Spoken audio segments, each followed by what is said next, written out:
Muy bien, 5 minutos, son las 2:06, creo que nos fuimos 2:01, para poder cumplir con el horario establecido.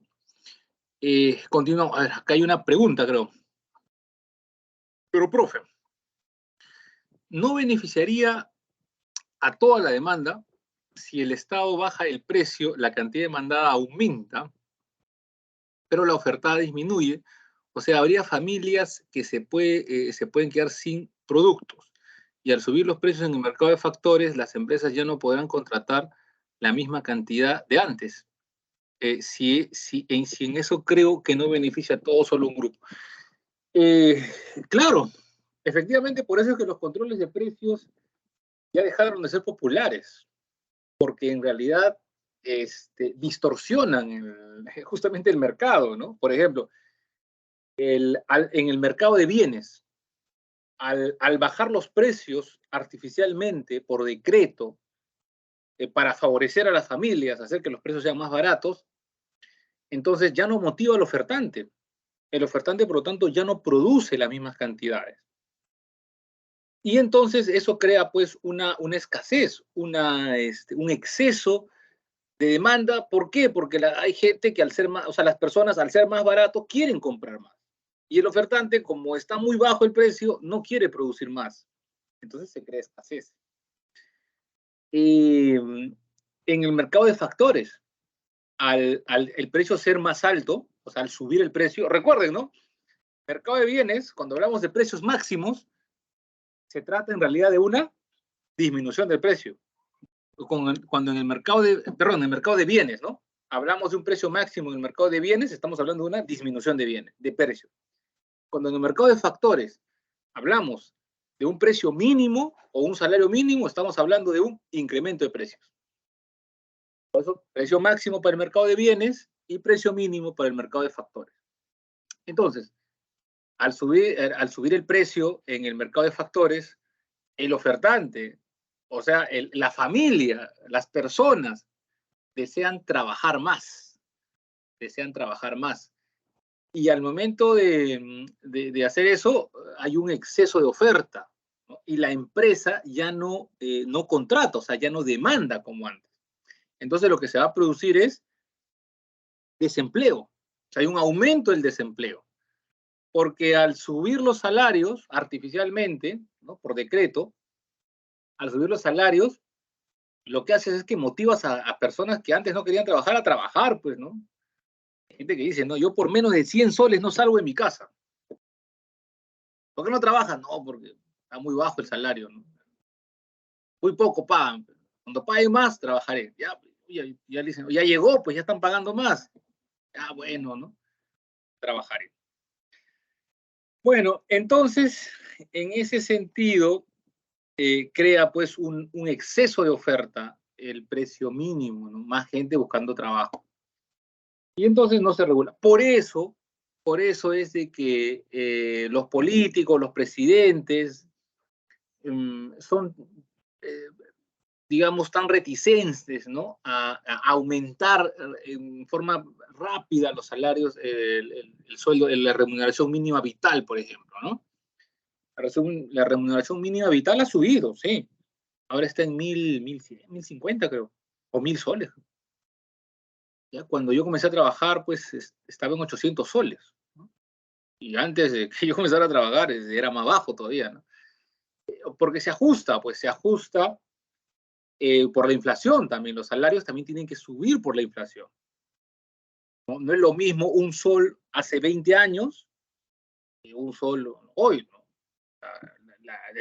Hemos tenido estabilidad de precios, tenemos una inflación de 2% anual, pero en un acumulado de 10 años, ese 2% se acumula, ¿no? Entonces, en 10 o 20 años, definitivamente, los precios son más altos, los salarios también tienen que crecer para compensar justamente el incremento. Ahora lo vamos a ver al final en el tema de hoy. Bueno, entonces esos son los motivos por los cuales no es tan bueno, ¿no? Aplicar discriminación de precios. Perdón, control de precios. y no han perdurado y hoy pues no son, miren, no quiere decir que no se utilicen, ¿eh? Sí se utilizan, pero no se utilizan ya en los mercados, digamos, más populares. Se utilizan en mercados menos populares, no son mercados donde no hay mucho movimiento. Ya, por ejemplo, donde hay control de precios en mercados de ciertos insumos, ¿no? Por ejemplo, pues en el mercado, no, en el mercado eléctrico no. Ay, ahorita se me ha ido de la memoria, pero sí se utiliza, pero se utiliza en mercados que no son tan importantes. O sea, mejor dicho, ya no se utiliza en el mercado de petróleo, de gasolina, pues algo muy volátil. Entonces, ejercer el control de precios en algo que, como ven, el precio internacional puede estar en 80, 120, es muy complicado de controlar. Entonces, no se va a cumplir y lo que se va a generar es mercado negro, ¿no? No se utiliza ya en el mercado de trabajo, porque pasa eso principalmente, ¿no? No se utiliza tampoco en el mercado de dólares. Argentina utilizó el control de precios en el mercado de dólares, mercado negro, ¿no? Bueno, a ver, la última pregunta para cambiar de tema. ¿Usted considera que es necesario que el Estado intervenga en los precios o es que el mercado funcione solo? Lo mejor lo ha demostrado es el Banco Central, ¿no? Influir en los precios. Por ejemplo, el Banco Central influye en los precios a través de sus intervenciones, ¿no? O sea, en los precios no, pero en el mercado de dólares. El Banco Central no fija el precio del dólar. El Banco Central lo que quiere es que el dólar no se vaya, no se dispare. Entonces lo que hace es, cuando hay mucha demanda, el Banco Central sale como vendedor. Cuando hay mucha oferta, el Banco Central sale como comprador para nivelar, ¿no? Para monitorear el mercado, para mantener siempre la oferta y la demanda nivelada. Entonces así puede dirigir, ¿no? Dirigir, influir en el mercado, pero no una prohibición extrema. Otra forma también es, pues, a través de los subsidios y de los impuestos. O sea, si hay un bien que yo no quiero que la gente compre, entonces lo que hago es ponerle impuestos, pues, para hacer el precio más alto, ¿no? Si yo quiero, pues, que haya un bien que se produzca más porque beneficia, le doy subsidios, le entrego dinero para que, pues, haya más bienes y se baje. Entonces, en la economía se ha demostrado por psicología que las prohibiciones en muchas mercancías no sirven, es mejor los incentivos. Los individuos se mueven por incentivos. Entonces, el papel de un buen director de política económica es conocer esos incentivos, evaluar bien los incentivos y aplicar impuestos o subsidios, ¿no? El mercado para dirigir los incentivos, ¿no? Para fomentar o llevar el mercado hacia donde uno quiere, ¿no? Porque el costo de mantener la provisión de la represión es muy alto. Muy bien. Entonces, lo que tenemos ahí digamos, un papel complicado, ¿no? ¿Por qué el mercado volante o volátil será? El mercado volátil. Bueno, vamos a cambiar de tema porque si no, no vamos a acabar. Ya este tema está ahí. Al final podemos regresar un poquito. Hay bastante que hacer. Excelente, ya. Distribución. Distribución es la etapa del proceso económico donde se paga, pues, ¿no? Acá está claramente. Hay una retribución al factor naturaleza o factor tierra, se le paga una renta o también se le paga o alquiler, ¿ya? Alquiler. Al factor trabajo se le paga un salario. Al factor capital, o sea, al dinero que ha intervenido, un interés. A la empresa, la ganancia, y al Estado se le pagan los impuestos. Entonces, recuerden que el proceso económico, ¿no? Era uno, la producción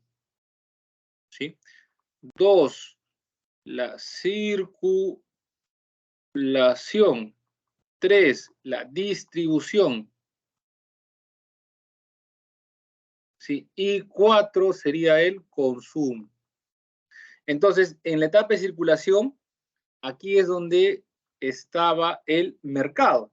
Y entonces, como ya vendí los bienes en la etapa anterior, ahora tengo que pagar a la gente que participó en la producción de bienes. Bueno, es obvio que no ocurre así, ¿no? Porque nadie produce un bien y el empresario te dice, bueno, lo voy a vender primero y después te pago. No, ahí está el riesgo. Pues tiene que haber un capital previo pues, para empezar a producir, ¿no? Para pagar a los trabajadores. Ya, lo que ocurre con el bien no es riesgo del trabajador, es riesgo del empresario. Entonces, digamos, no es que ocurra uno detrás del otro, ¿no? En la circulación llega al mercado, ahí en eso se produce la venta, y simultáneo, pues pónganlo así, ¿no? Se producirá el pago a los factores productivos. Pero, digo, esto es para ordenar, ¿no? Es un esquema, porque en la práctica los salarios, la renta, los alquileres se pagan antes, ¿no? ¿Ya? Y el empresario asume todo el riesgo que significa haber invertido su dinero, tener los bienes y venderlos.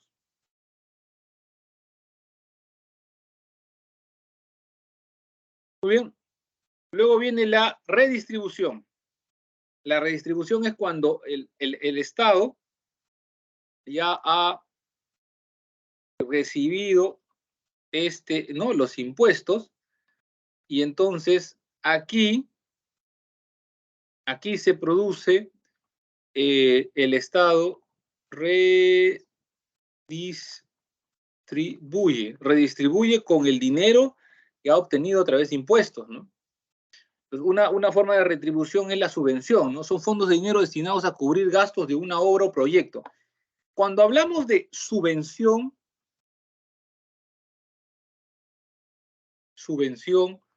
o subsidio, ¿ya? Ambos son, como ven acá, son transferencias de dinero, son fondos, o sea, son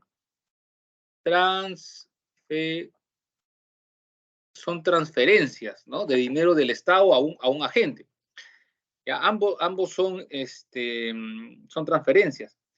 Pero la subvención, como está acá, está orientada a una obra o proyecto. Entonces, los que reciben las subvenciones son generalmente organismos, pues, municipalidades, son algunos actores, pues, institucionales, ¿no? Son los que reciben beneficencias, son los que reciben subvenciones del gobierno para ejecutar una obra. ¿Ya? Entonces, el IPD entregó 28.20 de subvenciones a las federaciones deportivas, ¿no? El IPD, Instituto Peruano del Deporte, ya. Las federaciones deportivas son, pues recuerden, no son parte del Estado. La Federación Peruana de Fútbol no es una institución pública, es una institución privada.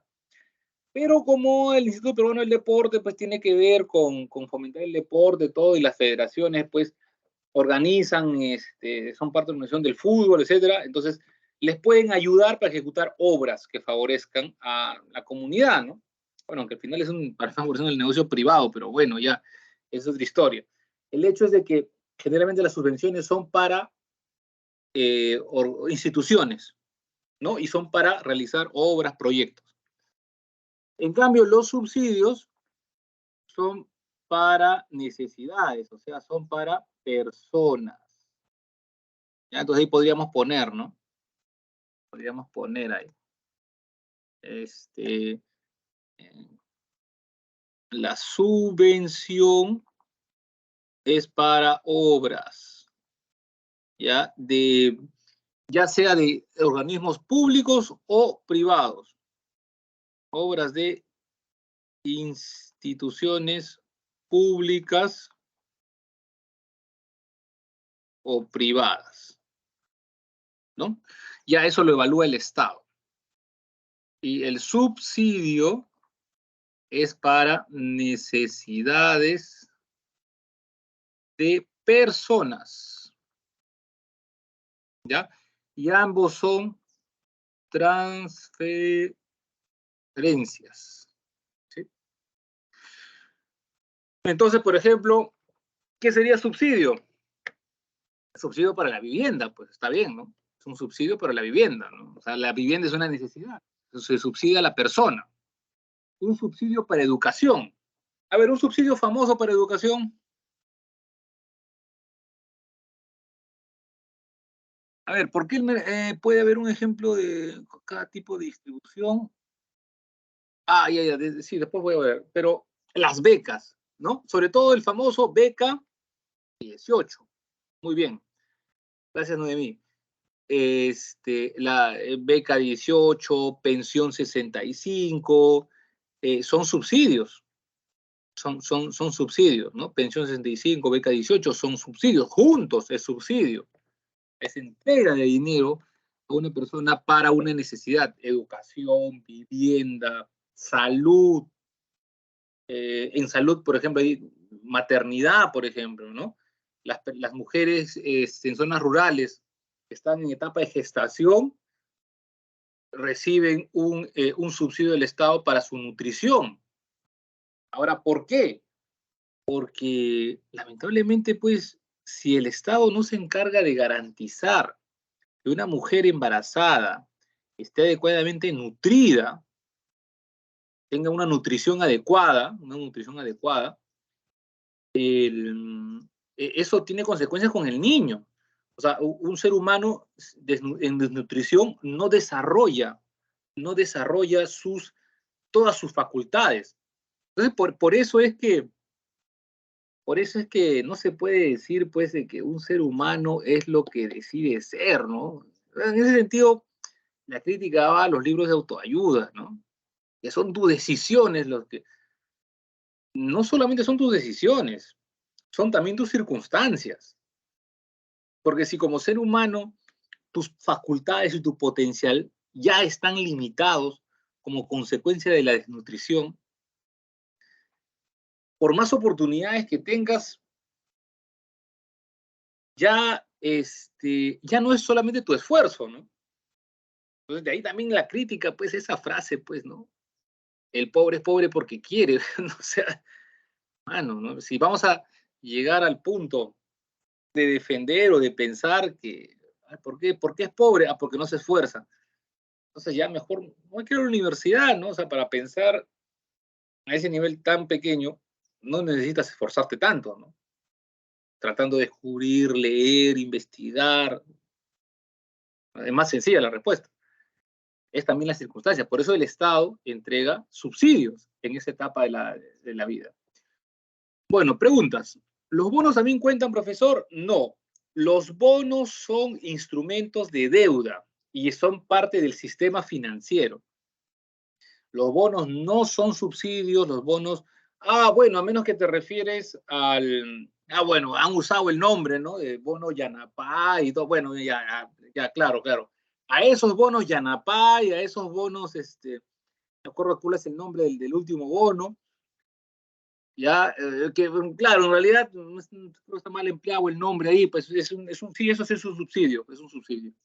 ¿Ya? Pero sí, pero esos bonos, porque bonos como tal, y hablamos del instrumento financiero, del instrumento de deuda que emiten pues empresas en el mercado de valores, obviamente no.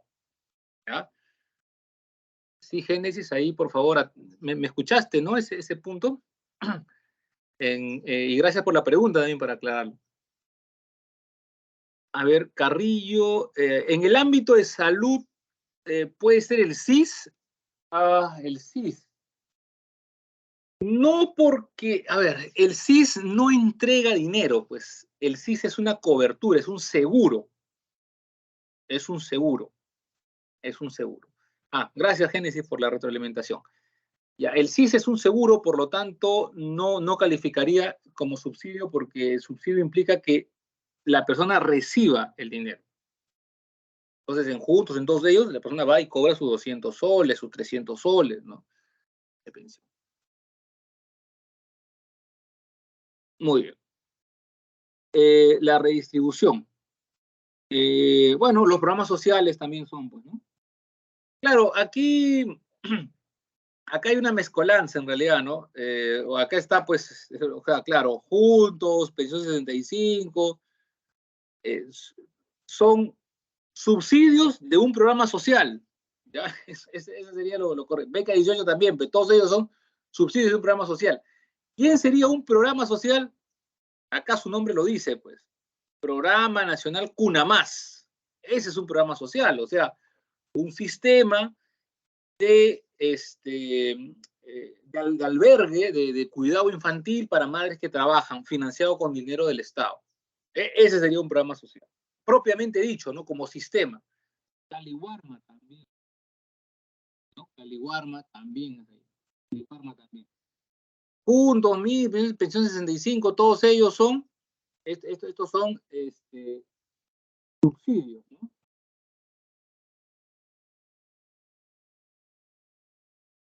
Son subsidios, subsidios. Este también es un subsidio.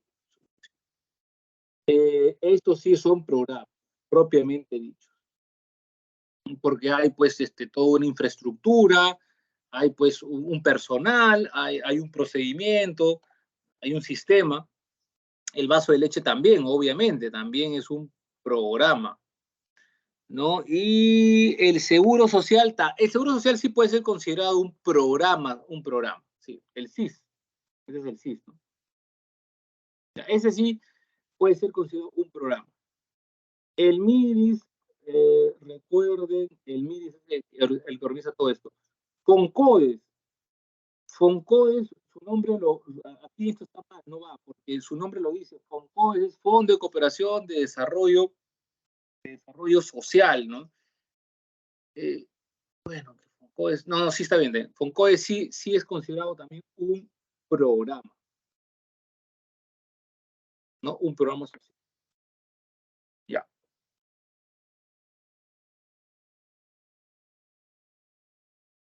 Capital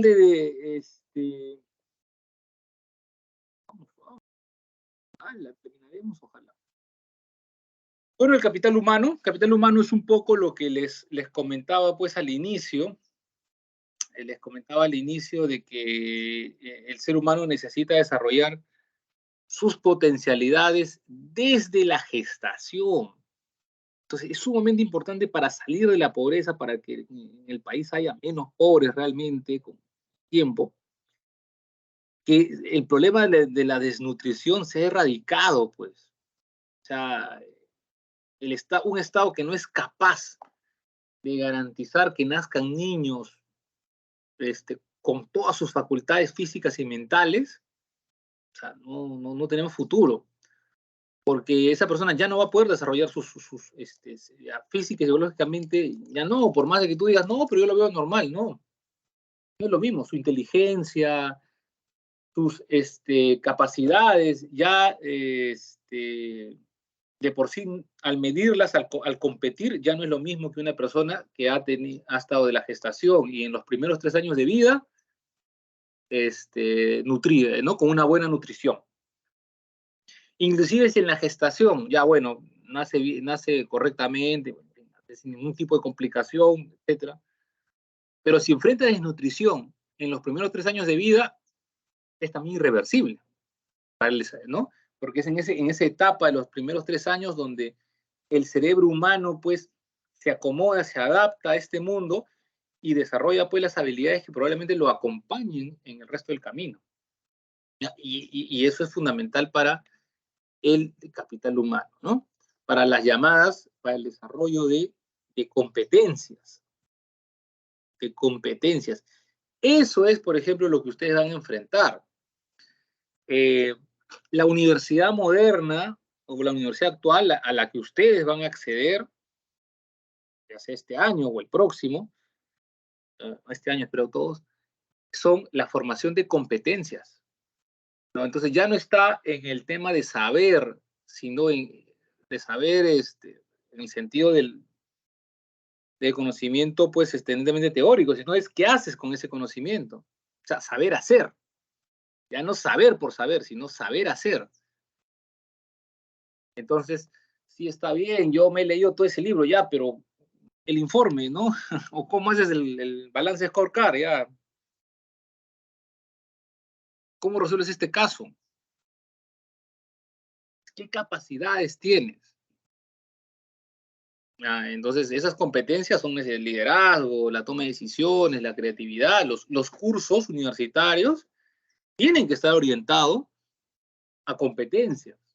Todo el sector educativo actual, la teoría pedagógica actual, orienta a construir un currículo basado en competencias. Y las competencias no solamente son pragmáticas, ¿eh? No voy a venir acá con lo que ya enfrentaba desde la universidad, ¿no? Que querían desaparecer todos los cursos de humanidad. No, eso no sirve, dicen, ¿no? Pues por el contrario, los cursos como ya los cursos de lenguaje en la universidad ya no se llaman lenguaje, pues, ¿no? Ya se llaman comprensión y producción del lenguaje, porque lo que quiere es formar una competencia, ¿no? La redacción, la construcción de ideas, la argumentación en un texto. Entonces, esas cosas preocúpense ustedes también, ¿no? Si ahora todavía, por ejemplo, no ingresan a la universidad en este momento, yo les recomendaría mucho busquen, evalúen la posibilidad de entrar a un curso de redacción creativa, ¿no? De argumentación creativa, de redacción, para que ejerciten, ¿no? En esos cursos, pues hay lecturas, hay algunas técnicas y sean capaces de producir un texto, ¿no? Eso, por ejemplo, es una competencia que les va a dar muchas ventajas en la vida profesional y en la vida académica también. San Marcos en alguna ocasión puso un examen desarrollado. Duró un solo año. Bueno, en parte porque bajaron los postulantes y bueno, la universidad también entró miedito y, y ya no apostó más, pues, intentó una sola vez, un examen desarrollado. Pero en la calificación también fue evidente que una gran deficiencia era la redacción. O sea, poder responder escribiendo, aunque no es lo mismo responder pues hablando, ¿no? O sea, cuando escribes, las ideas pues tienen que ordenarse, las ideas tienen que pulirse, ¿no? Hay un pata un Pascal creo que fue, ¿no? Escribí una carta larga porque no tuve tiempo de hacerla más corta. ¿Mm? Entonces, chequen eso. Preocúpense por eso, mejor dicho. Fuera de otras competencias también, ¿no? Bueno, el capital humano, el salario. El salario. Bueno, el salario es el precio pagado por la fuerza de trabajo, ¿no? Representa una compensación a la actividad humana desplegada en el proceso productivo al generar bienes y servicios. O sea, en otras palabras, el trabajo puede ser considerado un mal, ¿no? Así como hay bien, puede haber un mal. En otras palabras, don Ramón tenía razón. No hay trabajo malo. Malo es tener que trabajar. Ajá. Muy bien. Don Ramón, me refiero a este personaje del Chavo del Ocho, ¿no? Factores que determinan el salario. Claro, el costo de vida. El costo de vida se refiere a la inflación, ¿no? A eso se refiere el costo de vida, a la inflación. La oferta de trabajo. Bueno, eso sí, ¿no? Es obvio que la oferta de trabajo determina como hay una oferta, o sea, donde están las familias, ya vimos eso en el mercado de trabajo, y hay una demanda,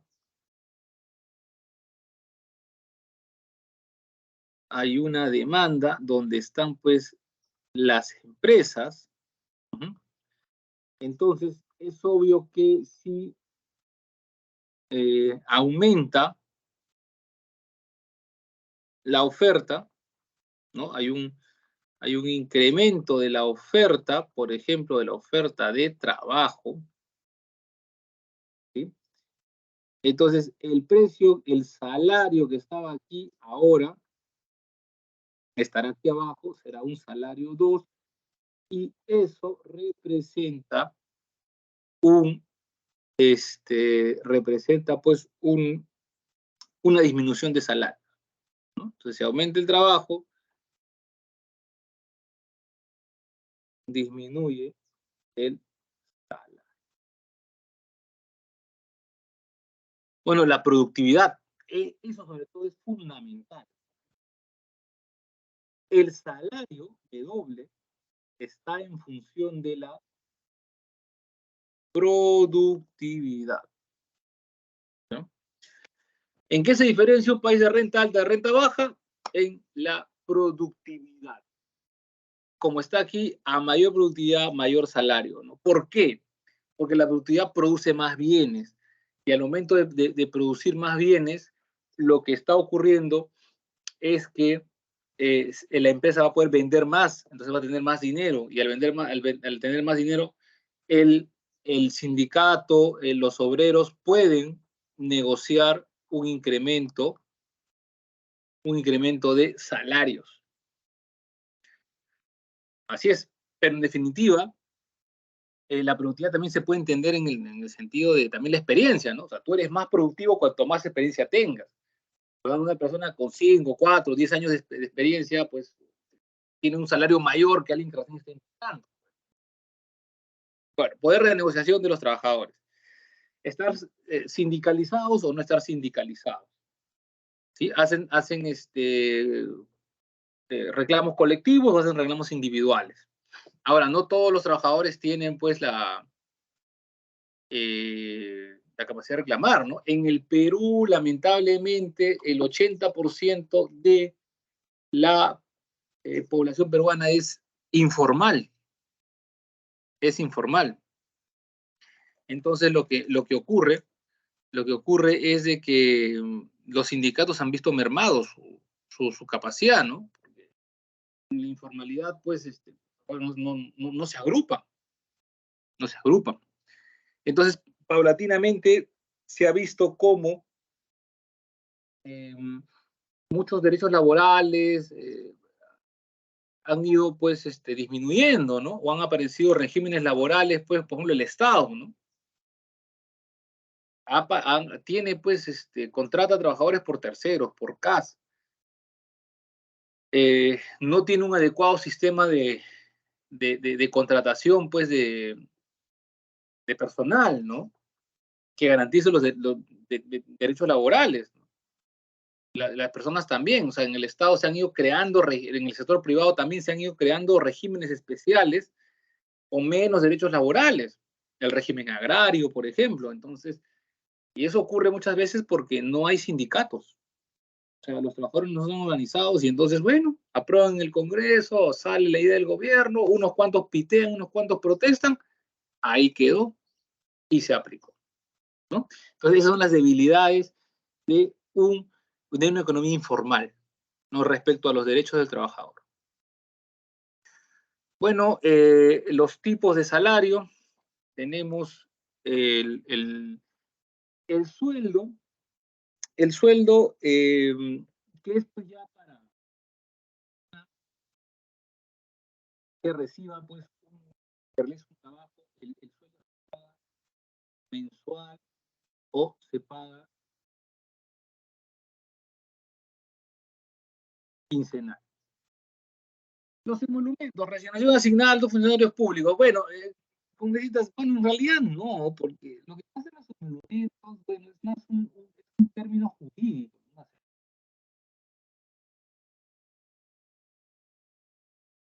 ¿Ya? En realidad no hay una,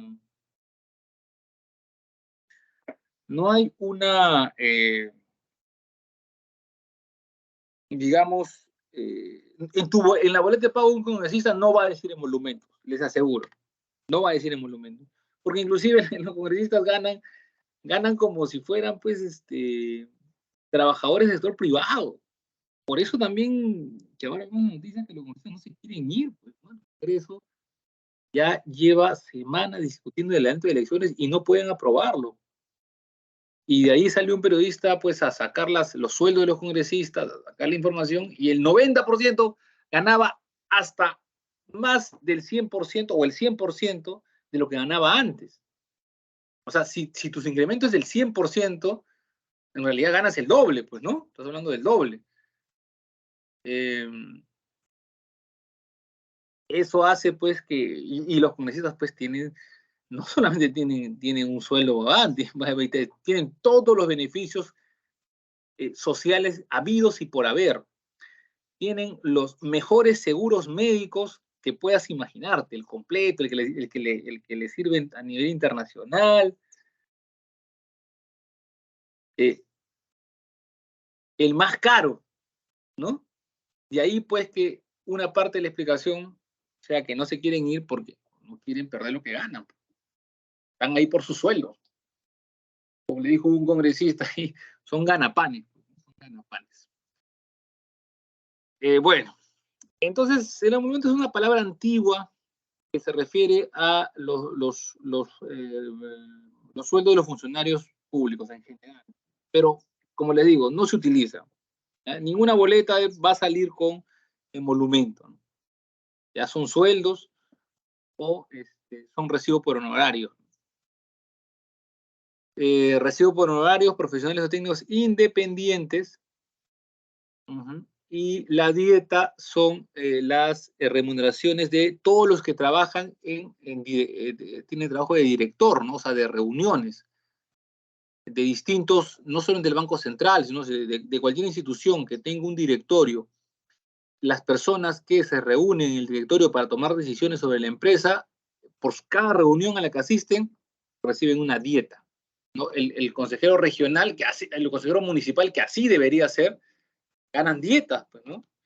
El congresista también debería ganar dietas, ese debería ser su remuneración, o sea, cada vez que se reúnen, deberían cobrar, ¿no?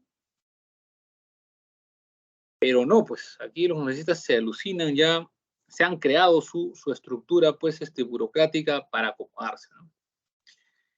Los tipos, las clases de salarios, bueno, por el poder adquisitivo, el mínimo legal, el mínimo vital. Miren, en realidad,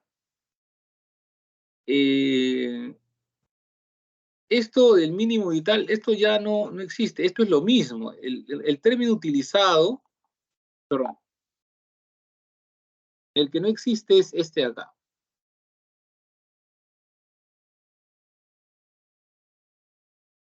Este de acá recibe el nombre de remuneración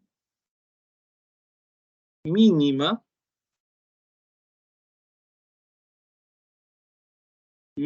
vital, ¿no? La RMP. Esa es la que es legal. ¿Ya? No existe dos tipos de remuneración. El INAI no publica esto. Acá no sé de dónde sacan esto, pero no, en realidad solamente hay una remuneración, ¿no? Que es la remuneración mínima vital. Ese es el nombre que recibe.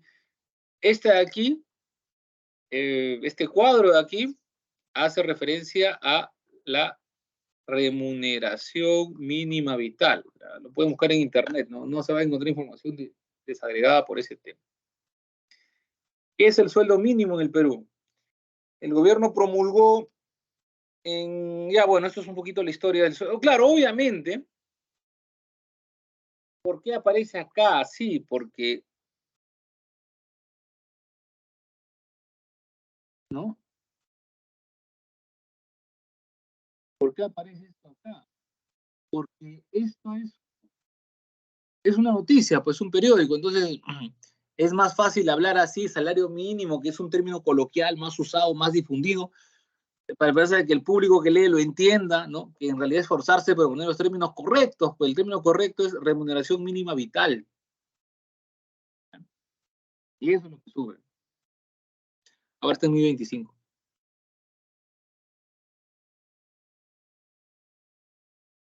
El salario nominal y el salario real, ¿no? El salario nominal representa el monto de dinero que se establece en un contrato, ¿no? Que simplemente que te acuerdan que vas a cobrar. Es el monto de dinero, punto. El salario real representa lo que puedes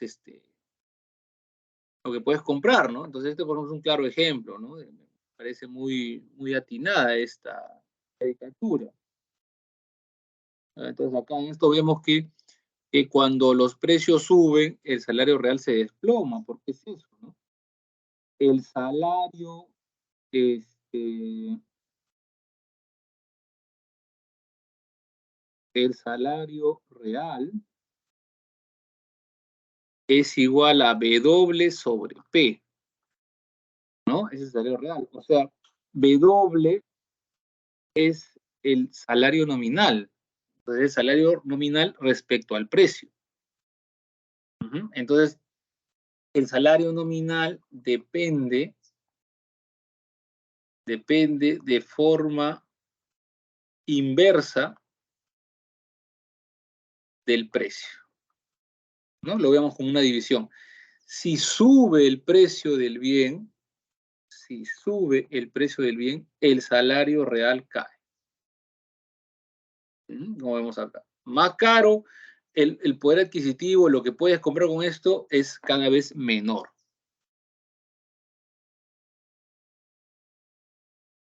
Ahí está un ejemplo, ¿no? Salario nominal, cantidad de dinero que recibes. Salario real es pérdida de capacidad adquisitiva por defecto de la inflación, ¿no? Si una persona gana 900 soles al mes y la inflación sube un 2% anual, mientras que la compra al final de su salario real se habrá reducido un 2%, aunque el salario nominal sigue siendo el mismo. Hay una pérdida del salario real. Y eso es lo que tiene que cuidarse al final, ¿no? Bueno, salario por tiempo.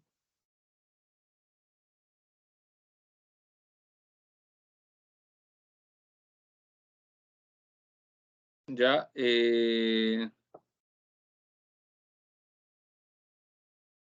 aquí hay un problema. Aquí hay un problemita. No es estos nombres están mal. Es pues o sea, la discriminación salarial puede darse, hasta acá el nombre, o sea, serían tres, ¿no? Sería discriminación por género. Dos. Y tres, discriminación por régimen laboral. ¿Mm? ¿Ya? Discriminación salarial es todo, ¿no? Y ahí puede haber de tres formas. Puede haber uno por mercado, o sea, empresas informales, formales. ¿En qué mercado me encuentro? En el mercado formal ganaré más que en el mercado informal. Discriminación por género, o sea, discriminar por hombres y mujeres. Quiere decir que los hombres, quiere decir que las mujeres que realizan el mismo trabajo que los hombres tienen un salario distinto y muchas veces menor. Y ese es un problema estadístico. Ese es un problema estadístico. Las estadísticas de todas las mediciones que se han hecho arrojan que a nivel global, en general, ya mayoritariamente, el salario de las mujeres es menor que el salario de los hombres. Eso no quiere decir que no encuentran excepciones, ¿no? Pero es la mayoría. Es una regla. De repente a mí no me tocó ese caso, pero no quiere decir que no exista. No es una estadística. No van a ser como Milei, pues, ¿no? Milei argentino, pelucón, así, medio tipo que sale a gritar ahí en televisión, ¿no? Y una periodista le dice, pues, señor Milei, pero existe una discriminación por género, ¿no? O sea, las mujeres ganan menos que los hombres por el mismo trabajo. Y entonces Milei le dice, eso es mentira, le dice, porque si eso fuera cierto, las empresas ganarían, solo contratarían mujeres, dice, pues sería más barato para que ganen más plata. Y entonces tú te quedas un ratito pensando que no funciona así, pues es una estadística en el sentido de proporciones, ¿no? Entonces, lo más probable que ocurra es que en un espacio de trabajo ocurran esas diferencias salariales. Y también el censo, el mismo registro, pues. No es que usen la lógica así, ¿no? Ese tipo Milei, pues que parece que lo van a ver en YouTube, hay un montón para saliendo. Ya aparece un sofista, pues los sofistas de los griegos, las primeras escuelas, antes de las escuelas filosóficas griegas estaban los sofistas, ¿no? Algo así es Milei. Va jugando ahí con... Pleno del Congreso, sindicatos, Muy bien, hemos hablado de los sindicatos, hemos hablado que los sindicatos dependen pues principalmente de una economía formal, ¿no? De eso dependen los sindicatos, porque son las empresas formales, puede haber estabilidad para un trabajador y que ese trabajador, por lo tanto, pueda pues mantenerse, pues, ¿no? Sindicalizado y pueda exigir, ¿no? Sus derechos, o en fin, mejorar la empresa, colaborar con la empresa. Pero conforme más, conforme la economía siendo informal avanza, entonces hay menos trabajadores que tienen un trabajo estable para que puedan pues sindicalizarse, ¿no?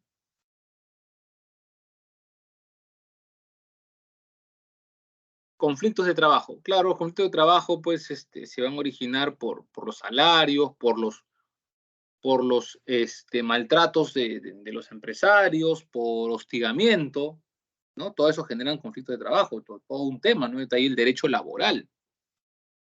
¿Ya? Entonces tenemos pues distintos, los sindicatos tienen pues distintos grupos de interés, ¿no? El SUTEP, el SUTEP, la CGTP, ¿no? Digamos, el caso más reciente fue el de Pisco, ¿no? En Pisco, en Ica en general, ha resurgido, se ha establecido una agroindustria de vino, de uva, de distintos productos, espárragos, distintos productos de agroexportación. Entonces, ha ocurrido ahora en esta manifestación y también en otras oportunidades reclamos violentos de los trabajadores, pues por todos estos malos tratos, ¿no? Siendo empresas grandes que facturan un montón de dinero, los salarios no han mejorado, las condiciones de trabajo no han mejorado. Entonces, todo eso hace que los trabajadores, pues, salgan a reclamar, ¿no? Salgan a reclamar, a veces, pues, en algunos casos mal, pero llegan a la violencia, ¿no? Bueno, formas de lucha, dicen.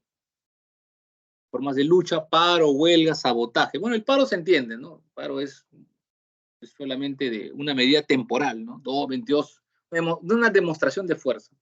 La huelga ya es no necesariamente indefinida, pero son más días, ¿no? Ya, en el paro es cese de las labores por un periodo corto. La huelga es cese de las labores por un periodo largo, ¿no? Que puede ser inclusive indefinido. Y a veces se llamaba paro porque, bueno, pues la gente salía a la puerta nada más. Huelga era no ir a trabajar. El paro o reunirse era opcional. Sabotaje. Dañar las instalaciones de la empresa. Ese es un sabotaje. Para que no produzca. Es una palabra antigua. Antigua. Sabotaje. Ya ningún empleado va y destruye, pues, ¿no? Eso pues es un delito, pues ya no es una forma de lucha, ¿no? Bueno, esto era una forma de lucha en el siglo XIX, ¿no? O sea, hay que contextualizar, ¿no? No está permitido, pues, si descubren eso, pues ya va a la cárcel, ¿no? O sea, un sindicato ya no va a plantear, pues, el sabotaje como...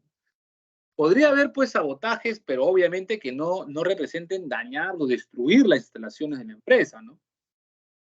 Sino, por ejemplo, ya no es sabotaje, ahora es vandalismo. Claro, no, bueno, vandalismo es otra cosa. Vandalismo es actos de violencia en la calle contra infraestructura. No estamos hablando de contra las empresas, sí era sabotaje, pero en el siglo XIX, ¿no? Como medida de lucha, porque era precisamente destruir las instalaciones de la empresa. ¿Por qué? Porque los obreros creían, por ejemplo, que las máquinas los iban a reemplazar. Eso también ocurría, ¿no? Entonces, bueno, antes que la máquina me reemplace, entraban a la planta, destruían la máquina para que los trabajadores o cuando hacían huelga antes de la jornada de 8 horas, bueno, sí, pues no, amenazaban con destruir las instalaciones de la planta, pues el empresario se vería perjudicado. ¿Ya? Entonces, pero hoy en día no, esto ya no sería aceptado, pues, ¿no? Ya sería eso, ¿no? Ya sería vandalismo y eso tiene cárcel.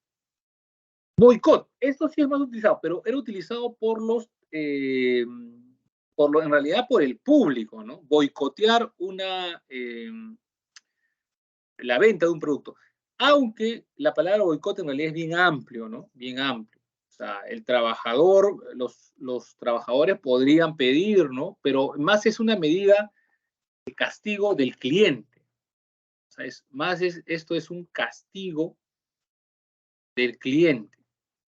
Por ejemplo, si los clientes reconocen o ven que una empresa maltrata a sus trabajadores, los clientes dicen, oye, no, yo no puedo consumir esa planta, yo no puedo consumir esa marca. Entonces dejo de comprar. Y yo digo, oye, mejor no hay que comprar, hay que protestar. ¿Cómo es posible que hayan hecho esto, traten mal, no paguen, etc.? Entonces se organizan los consumidores y dejan de comprar. Nunca he visto que haya funcionado eso. Muchas veces lo han intentado hacer contra Ripley, pero nunca ha funcionado. Donde sí he visto que ha funcionado es en China. En China, por ejemplo, las marcas occidentales pues, se unieron a la campaña de Occidente contra China respecto a los derechos humanos, ¿no? Denunciando la violación de los derechos humanos en la provincia de Xinjiang. Lo cual parece más propaganda, porque en realidad no hay ninguna evidencia sólida de que eso sea así, pues, ¿no? Más bien el departamento, las cifras económicas de esa región crecen y crecen y crecen. Entonces las marcas occidentales, preocupados más en su público occidental, se unen a esa campaña. Y los consumidores chinos, ¿no? Pues viven en el país, armaron un boicot. Un boicot que literal, las tiendas estaban vacías. Literal, funcionó. Algunas tuvieron que retractarse. Y otras tuvieron que irse. Bueno, el cierre, ¿saben qué, muchachos? Me voy, ¿no? Ya, no quieren trabajar, ¿no? Ya nos vemos, cierro la empresa. Y entonces eso obligaría a los trabajadores a sentarse a negociar, ¿no? Oye, bueno, tampoco es que yo quiero perder el trabajo, ¿no? Yo quiero mejorar mi situación, pero no quiero que la empresa deje de funcionar. Formas de solución, conciliación, ¿no? Hay un trabajador, un mediador y se encuentra una solución, ¿no? Entre el trabajador y el empresario, ¿no? Llegan a un consenso y una solución. Arbitrajes, cuando ya no ha llegado a ningún acuerdo y el cese del conflicto se da por un árbitro, ¿no? O sea, un tercero que da un fallo. Pero para eso tiene que haber sido consentido, ¿no? Ambos también tienen que estar de acuerdo a someterse a un arbitraje, a un árbitro. No es que uno vaya por su lado, no, tiene que ser de ambos. Eso también implica pues un nivel siquiera de conciliación, ¿no? De conciliación. Ya, bueno, no ponemos de acuerdo, ya que sea un tercero. Ya, igual eso también sigue siendo un acuerdo. Bueno, ahí están las claves, sí hemos terminado. Qué bueno, creo que no nos ha faltado ninguna lámina. Por favor, hagan la copia de la pantalla. Voy a... Saqueo, dice acá. Dio miedito en la universidad y ya, ¿qué es esto? Le dio miedito, sí, profesor. No entendí esta última, porque está cortada. Le dio miedito a la universidad. Ya, sí. Bueno, respecto, seguro al comentario del examen desarrollado, ¿no? Eso ya fue hace muchos años. A la universidad le dio miedito porque ya la gente no se presentó como antes, pues no estaban los 20.000, estaba menos, entonces, menos dinero, ¿no? Y a los postulantes le dio miedito porque dijo, no la hago.